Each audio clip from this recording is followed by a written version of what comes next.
Guys, welcome. Muskie Road Rules Podcast and Patreon. Guys, thanks for tuning in, and thanks for hanging with us all year long. Happy New Year, by the way. We're doing this on the 1st of January, 2026. And if any of you are like me, you did not see midnight last night. I'm getting old, and I'm in bed usually quite a bit before midnight every night. So, but it was, it's another year down. We got 2025 in the past and 2026 to look forward to. For you guys that haven't seen, they did announce the PMTT, the Professional Muskie Tournament Trail dates for next season. And that is, we've got Cave Run to start. We got Eagle River in June. And then we're going back to Spirit Lake in Iowa for the August event, which I think is going to be really cool. I actually liked Spirit Lake in Okoboji. I think that's going to be pretty awesome. And for the championship this year, I've seen people complaining and I've seen people happy. So I pretty much seen people acting normal. We're going to be at the Northwest Angle right here. We're going to host it right here out of our place at Jerry's Bar and Restaurant up here at the Angle. So hopefully I make it and I'm not back there serving somebody a burger. That would really aggravate me if I did that. But guys, always thanks for listening, and we'll be talking more about the tournament as we go forward. Also want to mention it is January, so we've got some of the sports shows getting ready to happen. Starting off with the Chicago show is going to be here before you know it. It's starting on the 16th of January. But following that, we've got the Ohio Muskie Show in Hilliard, Ohio at the McCoy Center. It's going to be January 3rd, 23rd, 4th, and 5th. Make sure you guys come out from that. You can go to the OhioMuskieShow.com and check out all the information there. Look forward to seeing guys. And, I've got a couple guys on here today that you'll probably see or might see at that show if you guys come. I hope you see them. I have a newcomer to the podcast, Mr. Jeff Boggs of Boggs Custom Lures, and an old pro, John Bette from Stealth Tackle. Guys, how's it going? Good, real good, Greg. Happy New Year. I'm real good. Yeah, Happy New Year to you guys. Jeff, this is the first time you've been on with me. You're from up there in the northern Kentucky area. I actually fished some of your backyard this spring up there a little bit. How's Kenny doing? It's pretty good, but they caught a lot of little muskies out there this year. I was out 3 days ago, and I wasn't even muskie fishing. I did catch a 30-incher or so. Basically striper fishing, and but there've been a lot of fish caught out there this spring. Nothing big, but just pretty steady. We've had days we catch 4. Yeah, I found it pretty interesting, pretty neat. Jeff lives up there on a section of Kentucky has 17 native muskie streams, and Kinnickinnick is one of them. And it runs right off the Ohio River there, and Jeff lives really close to it. And I fished it a few times this spring. It's got a really nice boat ramp when it's not covered with mud. Yes. I've never seen anything like that. I've heard guys, and I've talked to you about it and said, oh yeah, it gets muddy. Well, I didn't realize what you were talking about till I actually seen it. And that is a foot of mud is literally what is on top of it. And that's because it just where it's at there in that river bend, or what? Yeah, it's the way it lays in the river when the water comes up, and the way it swirls around, it makes an eddy right there, and it just drops the mud on the ramp. Oh, it was nuts. I mean, I can see why that can be a big issue when you're trying to fish it. When I was putting in there was like one. It looked like somebody had taken a scraper blade and made like just a big enough pass for a boat to back down. And, yes. But the parking lot's huge though. Shit, you can put 40 boats there. Yeah. It's amazing. And you're right there. I mean, you're not very far off the Ohio River, and you can go upstream too. I mean, if you had a jet boat, you could go up quite a ways. But, even in a regular boat, you can go up. I mean, we went up quite a bit. I mean, you can spend a whole day fishing. I mean, it's got enough water. The one thing I was surprised on right there was how many gar. My Lord. Yeah, if the water's up, that creek's plumb full of gar. I mean, it was nuts. The closer we got to the Ohio River, I mean, it was amazing at how many gar we seen doing their thing. We didn't catch anything very big. I think the biggest one I was fishing with Matt Blackburn from down at Crashes, and Matt had one about 40 roll on a glide bait, but most of the fish seemed to be right around 30 inches. We didn't see nothing very big, but it definitely looks like it has potential at some points of the year for something pretty nice to be up in there. Yeah, the biggest one I ever got out of that creek is like mid-40s. And every 10 or 15 years, somebody gets a 4-footer out of there. So there is some pretty good ones in there occasionally, but they're few and far between. Yeah, I could see that. What I liked about it is it cleared up pretty fast after a rain or something. It seemed like it cleared up pretty fast. And it's definitely got a lot of bait in it. It's a cool little area. I'm glad I went up there and did it. And I get more and more into the creek and river fishing stuff. That area there, you're looking at 50, 60 feet wide, most of it. Yeah, probably. Well, it'd be a really long cast wide, and it has got some 20, 25 foot water in it in places. So it holds a population of fish pretty much year round. And there's also like some skinny areas there where you kind of like, okay, I got to hug over here a little bit, and where the current gets a little rowdy. But no, it's a cool deal. What got you into muskie fishing, Jeff? Well, I've lived around here pretty much all my life, and we started out bass fishing when we were young, fishing the ponds and the creeks. You get down there to the creek. Well, bass fishing, it ain't long before you get a little muskie up, or one bites a spinnerbait or a buzzbait or something. So once you catch a few of them little ones, you kind of, how it is. You catch one, you want to catch another one. Yeah. So. No, I get that. Now, what got you in to, did you make baits? And for guys that don't know, Jeff, with his stuff, Jeff is one of, and we're going to go through all this, if not the best soft plastic lure painter that there is. I mean, it is absolutely ridiculous, the stuff he's able to paint. Now, how did you get into painting lures? I mean, have you always been doing it, or what? Well, when I first got into the muskies, I was fairly young, newly married, didn't have no money, so I'd have to make pretty much whatever I wanted to use, And so when you make it, you got to paint it. That's just, one of the steps in it. And then eventually I got to where I started out making wire baits, spinner baits, bucktails, that kind of thing. Moved on to the top waters, the wood baits, jerk baits, glide baits, and that kind of stuff. And eventually worked my way around to soft plastic.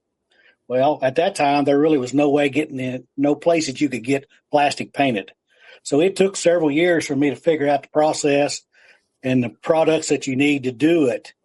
And once I started it, I started getting people wanting me to do this for them. And it's like right now we paint for a bunch of smaller companies, and some pretty good sized companies. Yeah, no, I mean, I'm going to put some up here for guys to see, some of the stuff that you've done. So like here, that's not it. There we go.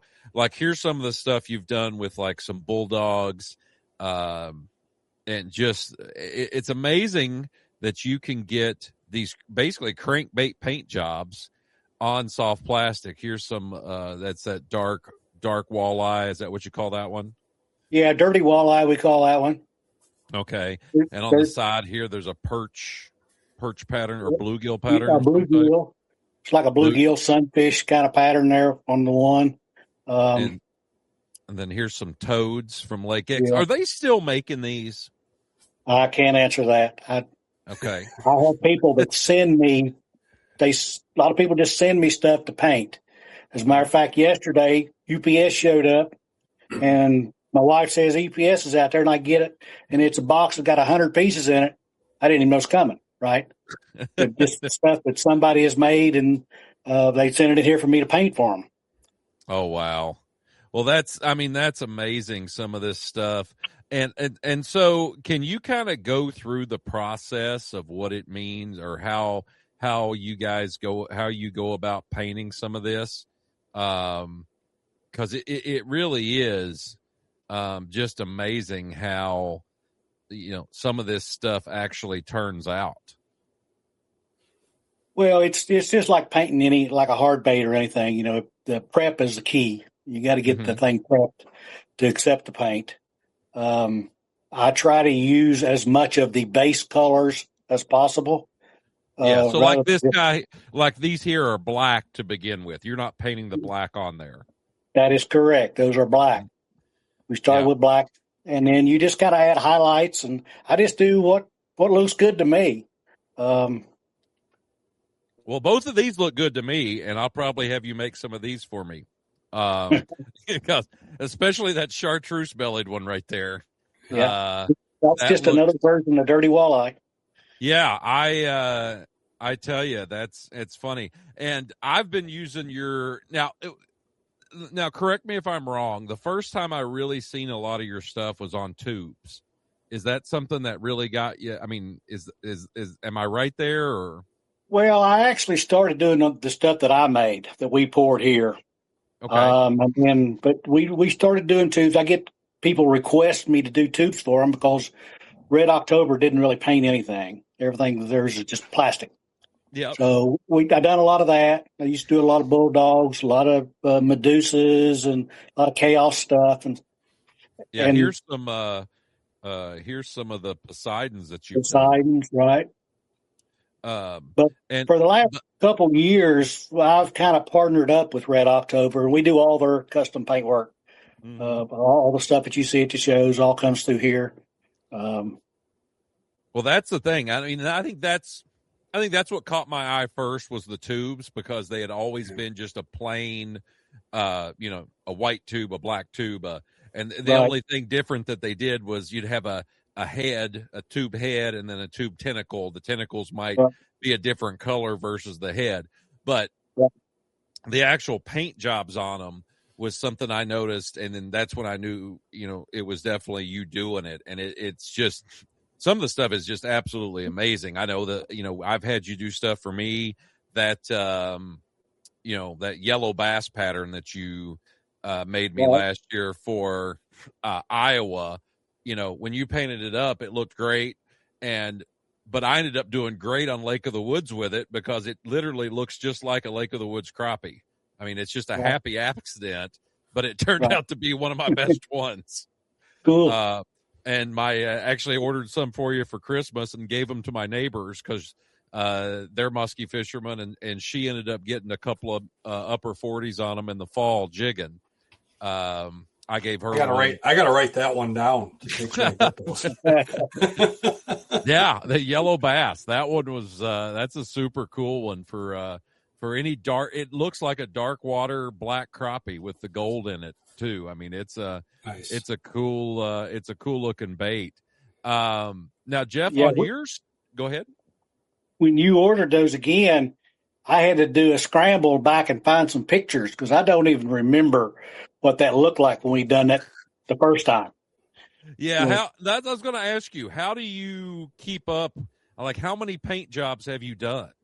Oh God, tens of thousands. Yeah. When you asked me for pictures, I went back to try to pick out a few pictures to send to you today, and I've probably got 50 files that's got probably 1,000 pictures in each file of different baits that I've done over the years. Everything I paint, I take pictures of before it leaves. Sure. Because like this dirty walleye color there that you see, there's like 5 or 6 different versions of that. You can do it on a black tube. You can do it on a white tube. You can do it on a gold tube. Different color bellies, different color this or bars, or, the scaling can all be different. So, and I can't remember that stuff. And No, I Everybody get and it. their brother's got a different name for that color. One guy calls it this and one guy calls it that. So I just make pictures. And anymore, when somebody wants something done, I tell them to go to my Facebook page, look through the pictures, find what you like, copy and paste that picture to me, and I'll paint your bait to look like that. Yeah. No, I get it, because I mean, your stuff is. I mean, even like when I've gotten several baits from you, you always say, now, did it?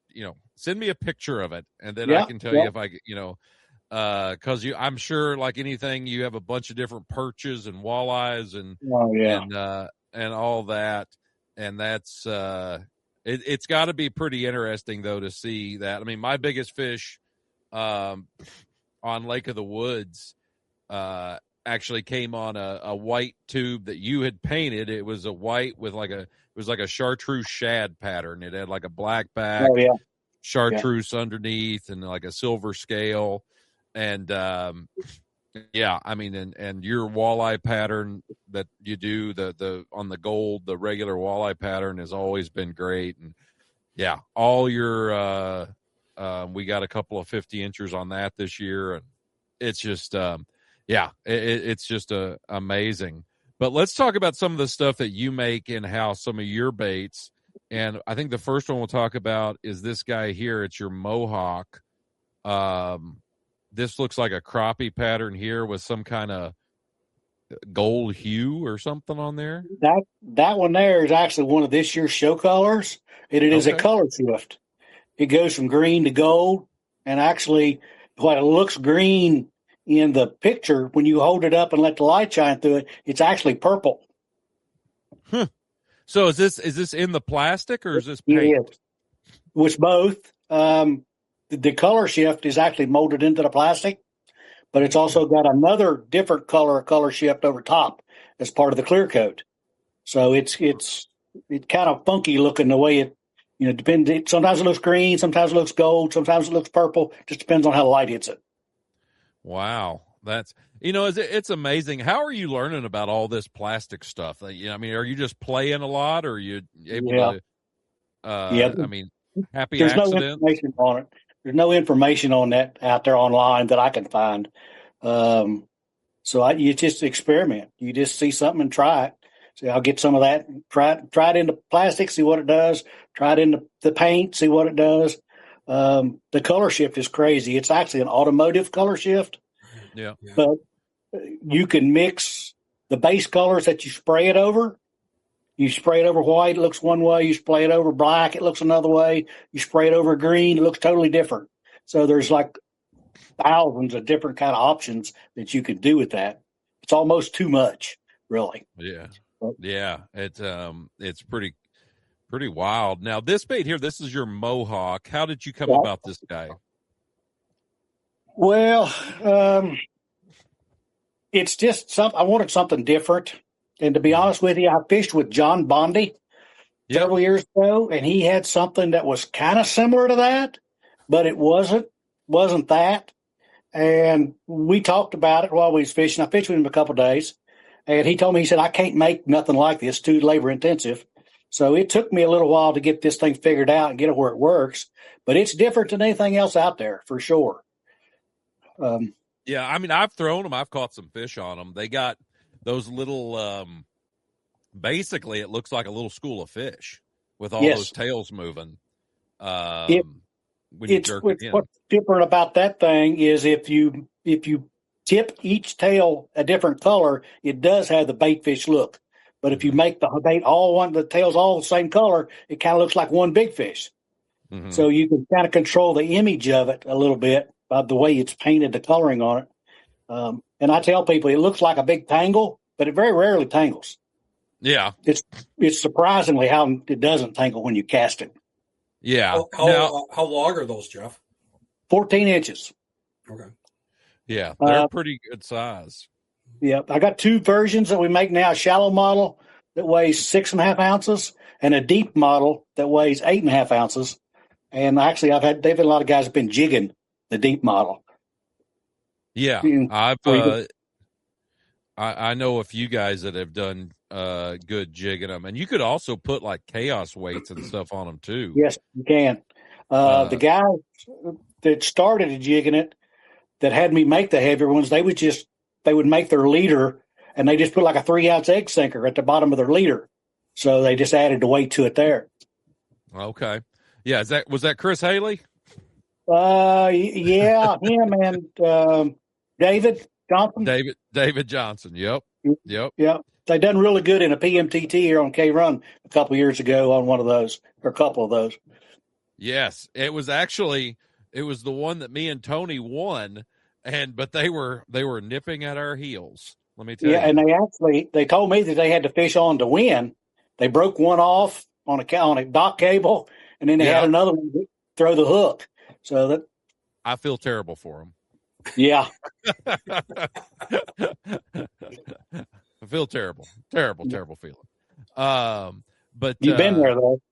Yeah. Oh God, yes. Now, something that these little dudes here are something I really like that you make, and I always buy some from you every year, are the fish tails. Right. For the back and for guys that haven't used these, man, putting these on the back of your crankbaits, backs of your jerk baits, glide baits, they basically make a bait look bigger. They'll tune baits that maybe aren't as tunable before. Jeff, you just went dark there. What'd you do? Yeah, my computer went asleep. I'll wake it back up. There you go. Those fish tails, they really, they can make a bait look bigger and add no weight to it or no pull. It just gives you something a little bit extra there. What got you into making these fish tails? Well, actually, when I designed them, I was playing with hellhounds at the time, and everybody and their brother has tied bucktail or rubber or tinsel or something to try to add a tail to a glide bait, but it always acts like a parachute. Well, when I made these things, I tried to slim them down, and they don't affect it a whole lot. They do limit your glide a little bit, but not like say hair or something on one. And then we started putting them on crankbaits. You can take a jointed depth operator and add that, and now it becomes a double joint looking thing. It gives you the right profile, makes the bait bigger.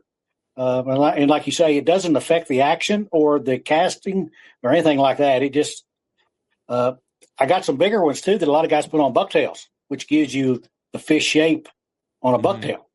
Like a 7-aught.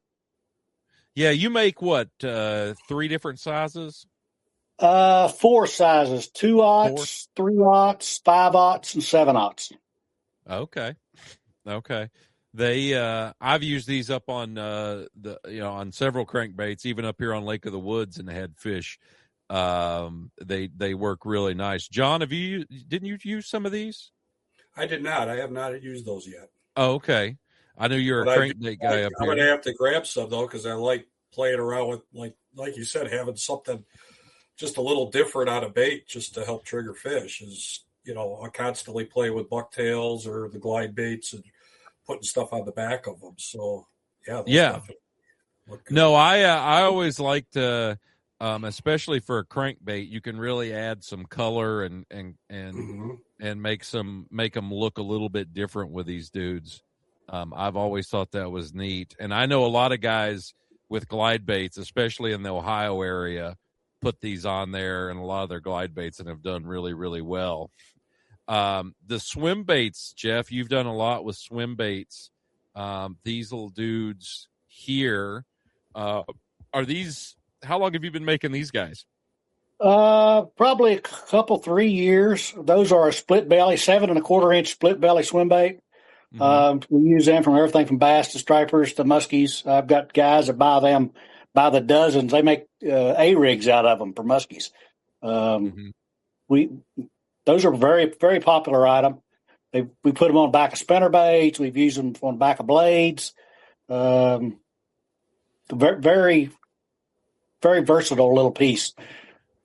And you sell these you sell them without, they're not rigged, right? Or you just sell the bodies, or you do sell them rigged? Both. I typically at the shows I'll have just bodies there, but I can rig them.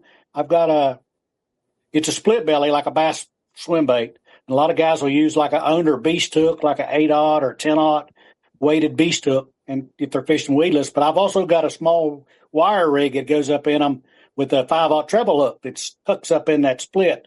And you can weight them with like a bell sinker, any weight you want, from 3/16 to a half ounce, depending on how deep you or how fast you want to run them. Yeah, yeah.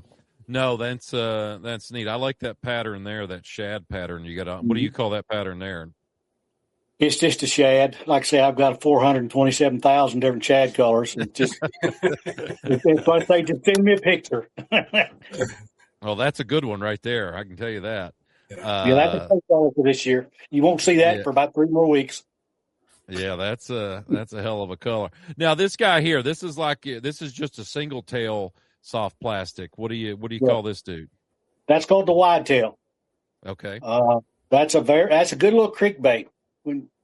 It's lightly weighted, weighs like 2.5 ounces or so. It's almost 12 inches long. It's got a swivel mounted belly hook and a 6-aught hook in the back, and it's got like a 9 inches per second fall.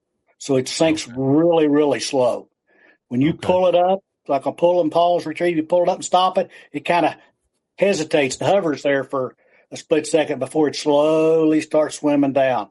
And that big old wide tail, just a big, wide, slow, lazy swimming. Sounds like it'd be a great bait for like early spring. Yeah. Or during the winter, during winter cold fishing front, right now. Summertime cold front conditions, spring, shallow water, because it doesn't sink very fast. Yeah. Now, how did you guys? Now, most of the baits that you made, Jeff, how did you kind of come up with them? Just kind of playing around, or? Yeah, just try this, try that. Originally, you start by gluing things together to see what happens and what works and what don't. And you find something you like, then you make your mold. Most all the stuff that I've made, like the Mohawks and these, I've made all the molds in house. So, do you use like silicone or? Some of them are silicone, and then I've had some molds cut out of aluminum, and a lot of different things we've made molds out of. Yeah. Yeah, I've molded some and quite a bit of stuff myself, and it the first few molds look really bad. Yeah, they look really shitty. But the last one here I'll show, Jeff, is that you've got kind of a bucktail with a swim bait on there. What do you call these guys? That's called a sinister spin. The body is 6 inches. It's called a sinister shad. We make it in a swim bait. We also make it in what I call a sinister shaker, which has got a chatterblade in front of it. This particular one is a sinister spin.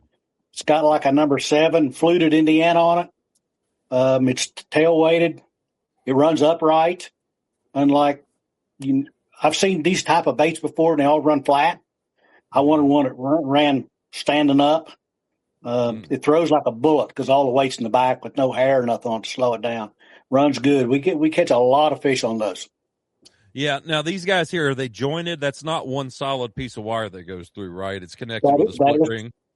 Yes, that is correct. It is jointed, and the rigging that's inside that body goes in after the bait is made and painted. So once you tear the body up, you can take that apart, pull the rigging out, slide it down in a new body, put it right back together. Just in a couple of minutes. And you sell, and I'm sure you make and sell replacement bodies. We can, yeah. That rubber body is 6 inches. Okay. And those colors there, you've got, I see that color shift you got there, and then the bluegill. Do you sell a lot of the bluegill patterns? We do. Yeah. Yeah. That looks good with that chartreuse tail. Then what do you call the one there on the left with the green back? It's probably just like a Tennessee shad or threadfin shad or something. It's like a watermelon back. Sure. I can't hardly see that picture on my phone, but it's I'll get it on my screen here where I can see what I sent you, because I just went through it and grabbed some. Yeah, that's like, it's got color shift in the body, and it's got like a watermelon black over it. Okay. Yeah, no, I mean, for somebody to really appreciate what you're doing, is they need to go to your Facebook page. Yes, yes. Go down there to the photos tab, click on that photos tab, and there's more video. There's more pictures there than you want to sit and look through. There is a bunch. I will say that. It's at Boggs Custom Lures on Facebook. Make sure you check that out. John, let's me and you chat here a little bit too. We've got the Muskie shows coming up here. Yes, we do. Stealth, you'll have a bunch of stuff from Stealth. What anything new this year? What are you going to have on there? Please tell me you're painting stuff, because I bet you it looks really nice. I am not painting anything. I used to paint. I used to paint bumpers on cars for dealerships, and that goes back 20 years ago. And when I quit and closed that up, I never wanted to touch a paint gun again. So I'm fully retired from painting anything. So I stay in my lane and I tie knots. So. I get that. Jeff, real quick, how many airbrushes do you have? In my paint room, there's 10 of them sitting there at any one time. God. Oh my God! What do you like? What kind do you like? I run a Posh. It's just a little old cheap airbrush, but I've been using it for 15 years, so I know what it is, and I know how to do what I want to do with it. And it's not real fancy, not real high tech. Kind of like me. It's just basic. It gets the job done, right? Right. Yeah. It throws paint around. I get that. John, what do you got going on this year? Well, last year we introduced some new tools, and I don't think we did talk about the log handle 16-inch straight. Now this year for the shows, what we've got a pistol grip, because a lot of guys wanted something they could get more leverage with. And that right there is the best. I will tell you, because you got me one in August, I think. Yeah. And that right there was the best pair of pliers I've ever used. I mean, all of them have a little tether on there, so you can attach it to something so you don't lose them over the side of your boat. So but those right there, the amount of grip that you can get on a bait and a hook, and put some torque on it. With that pistol grip is, I mean, I like the straight ones, don't get me wrong, but that pistol grip, you could really, I mean, I don't care how big the fish is. Once you got it on that hook, once you squeezed it down, you could, it would not jerk out of those pliers. I was really impressed with those, the bent handle or the pistol grip handles. God, we caught that. They were lifesavers this year in the fall. I'll tell anybody on that one. Yeah, you could definitely get a lot more leverage with the pistol grip. It just feels better in your hand, and you can really get them. And then the other option that we've got on these as well is instead of a straight, you got your 45-degree bend. A lot of guys came to me, especially some guides, and told me they wanted the 45 because they like, when that hook's in a weird, obscure position, you can reach in there and get it in there to pop it out. So we've got the 3 different styles now: the straight, the pistol grip, as well as the 45-degree angle. And then all of them come with the lanyard attachment. So, well, I tell you, the other thing I was impressed with on those is because I don't keep a good boat. I left them laying out all year through the crap, through the rain, through the snow, and no rust. Yeah, we got our really first, happy. Yeah, we got our first shipment of them before the shows last year, which would go back to the fall. And when I got the first samples of them, I just threw a pair out on my deck and left them out there, and then forgot about them. And in the spring, when all the snow melted, and I was like, oh shoot, they're probably wrecked. And they were fine, wiped them down, and they were good to go. So yeah, mine never rusted. Mine, I was really impressed with that. I didn't have to do any WD-40, or I used one time I used sunscreen to loosen up a pair of pliers. Right. If you put enough stuff on there, they'll loosen up eventually. Exactly. So that, and one of the biggest issues too was guys losing stuff over the side of the boat. So that's why we had the hole put them in to put a little lanyard attachment on it. Another product a lot of people might not be familiar with that we do sell at the shows and on our website are the Nip-X hook cutters, which are the best ones you can get out there. There's a lot of less expensive ones out there, but they aren't going to last. And one of the things that the Nip-X have now also is they have a little rig on there where you can attach a lanyard to it. So a lot of guys, I had extra sales from these through the years just because guys lose them over the side of the boat. So I've done it. They don't wear out, but you learn the hard way with the first pair. Yeah, I actually I lost a pair of Nip-X, and so I bought at the Eagle River tournament. I went and bought at the hardware store just a piece of some shitty cutters, cheap ones, and they lasted about 4 weeks. And I was like, I gotta get a, they just broke. They got grooved, and they weren't. They get grooved in them. Yeah, exactly. And that's where the Nip-X stands apart. You can cut hundreds of hooks with these things and they won't wear out. They're just, you get what you pay for with those. And there's some, cheaper ones, like you said, that are decent. You can cut a hook with it. It'll be great. But then by the end of the season, you're struggling to cut them. And these things just will cut a hook like butter. So you're not putting a lot of, if you're trying to hold the fish at the same time. So yeah, I have 2 pair of them, one in the boat and one in the shop. It's one of the only side cutters that you can cut 65 thousandths wire right on out on the tip when you're cutting close to a wrap. Yeah. I've broke snap-ons side cutters trying to cut that, and I keep a pair of Nip-X laying on the bench just to cut wire because you can cut out on the point. Mm-hmm. And I've had them for many, many years, and they still work now as good as they did when they was new. Yeah, and hell, they'll cut. I mean, you can even cut fishing line with them. I use them to cut when I'm tying a knot and everything. They stay sharp, and that's a huge deal. Yeah, no, actually, the company that makes the pliers for me came to me with, we can sell you hook cutters too. I'm like, all right, send me a sample. Oh, do you want to order those too? I mean, I'm like, stick to the pliers. Yeah. I mean, I could get them and put my name on them and sell them, but they're just the quality of them. You can't compare it to what the Nip-X ones are like. So no, I totally, totally get that. So we got those along with our full line of leaders. I'll have our One-Eyed Willie topwater lures at the shows this year. Our Walk the Dog. That just disclaimer, I don't paint them. So as I said, I do not paint. I have somebody paint them for me. So nice. We'll have those at the shows.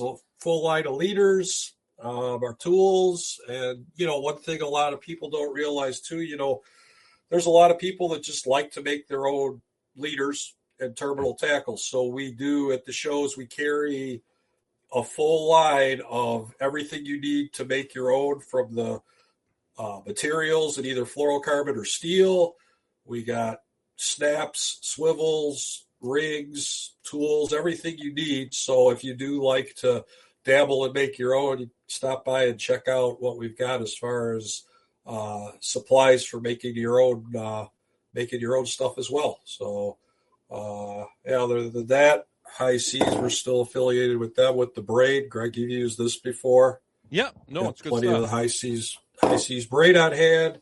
So we're looking forward to getting going. So, do you know what how heavy they make that, John? The High Seas. Yeah, I think they make. I know they make a 130. Might make even a 150. I know they make 130. I'm gonna have to get some of that from you. Okay. Because I use that for sucker fishing. I like and it's not because we're catching, tarpon. It's because just your hook sets. It's the pressure you're putting on it. Yep. It's the 0 to 100 shock when you set exactly. And that's what a lot of people don't understand when you talk to them about leaders and the fishing line. Like example, the fluorocarbon leaders. They want 130 pounds of muskie. Biggest muskie you're going to catch is hopefully 40 or 50 pound range at some point in your life if you come in contact with one that big. They're like, what do I need a 130 pound leader for? Well, it's about that shock when you're setting hooks, and it's also about, like in the case of fluorocarbon, the teeth, so you need the thickness of the material more than the pound test. So, and I've found myself, John, actually going to more wire leader than I have over the last few years. Have you noticed there's been a little bit of a shift, or? Yeah, a little bit. You know, I know that we've talked about it when we've done the in-person road rules through the years. You know, solid wire is thinner than anything else out there. So if you have a lure that is very leader sensitive, or you're having trouble getting the action out of the lure, wire's going to help you more than fluorocarbon is.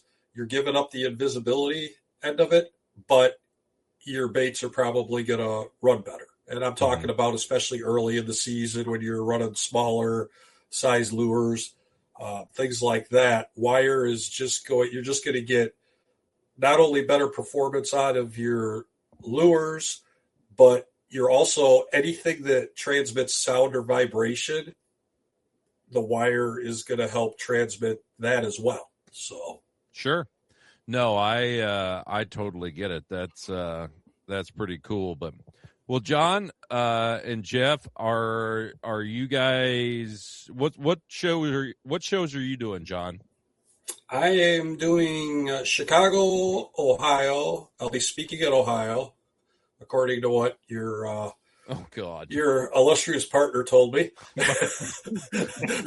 As of today, or as of last week, I'm speaking in Ohio. Nice. All right. And then from there, I get a little break. And then we've got the Milwaukee Muskie Expo. I'll be speaking there as well. And then we have Minnesota and Pennsylvania. I will be at PA.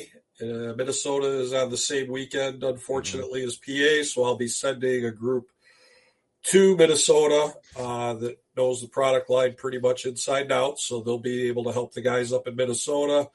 And then I finish up with a small deal up in Watersmeet, Michigan.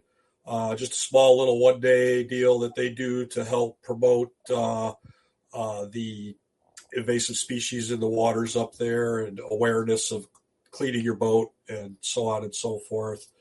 And also speaking at the Madison Muskie School at the end of March. And I think that pretty much is my winter. So nice. How can somebody get your stuff if they're not at any of those events? www.stealthtackle.net.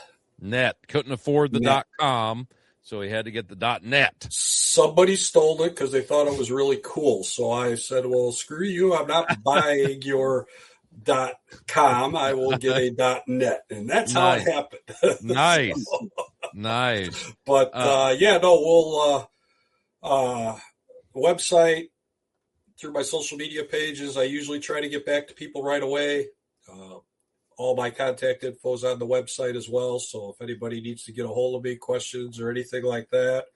I'll also have a new leader hopefully coming out that I can't really talk about because they're not finished or in my hands yet, but just a little teaser. It's a material that for years I've stayed away from, but I think we've got it figured out. So stay tuned, hopefully at Chicago or either Ohio for something new in the leader lineup. So all right. Good deal. Jeff, where can anybody see you at this winter? I'll be at the Ohio show, and then I'll be at the Elk River Expo a couple weeks later, and then a couple weeks after that, we'll be at the Pittsburgh show, Pennsylvania, the Muskie Max. All right. How, if anybody's not there, how else can they get a hold of you? The easiest way is just send me a private message through Facebook. Boggs. My email is listed there. Yeah. My email is listed there too. They could email me if they'd like. Phone number probably there too, so they could call. But it's Boggs Custom Lures on Facebook. Boggs Custom Lures on Facebook. Yeah, when you go there, guys, you'll know you're on the right page. You'll see a lot of different color of muskie baits that he's painted, and I've always said I think Jeff is the best lure, especially soft plastic lure painter I've ever seen. These colors that he's getting out there, are just amazing. And if and here's how how Jeff's, go to Red October booth right as soon as they open the show and look at the line that's going to be wrapped around the corner, and every one of them there is going to be leaving with a Boggs custom painted tube. Yeah, I was going to say we're across the Red October at Chicago, so I'm lucky I get a little sneak peek. But I can tell you from the past couple of years, when the line comes in of all the people, and Mark usually has 3 tables set up, and the one that's empty is the one that has all the custom painted on there. Oh, so, it's amazing. Sure. They eat them up like candy. I watch guys walking away with just handfuls of them, and I really like. You didn't show any pictures of them, but you do the natural crappie pattern for them, as well as their like natural perch pattern. I think those are awesome colors, and because they give a lot of contrast, So I like those. I usually have a handful of those in my boat, both of those colors. So, yeah. Speaking of Red October, I will be repping for Red October at the Ohio Show. Oh, okay. You're going to have Mark will not be there, so I'll have a full. I don't know. I got 200 maybe 200 7.5 and 10-inch tubes that I'll have there till they're gone. Oh, awesome. Yeah, those guys are getting busy, and I know Big Man Hans is having some health stuff he's going with and everything. Yeah. So, well, that's awesome. I'm glad to hear that you're going to have some stuff there, because it's always nice to see those guys' products. But, guys, hey, I'm going to wrap this up. Thanks for coming on. I really appreciate it, Jeff. I've been wanting to get you on here. Thanks for having me. Yeah, and Bette, I'm sure I'll be seeing you here very soon, and sooner than we want to, but yes, we will. Well, you guys have a great and happy New Year, and just hold on to me for a second here, okay? Okay.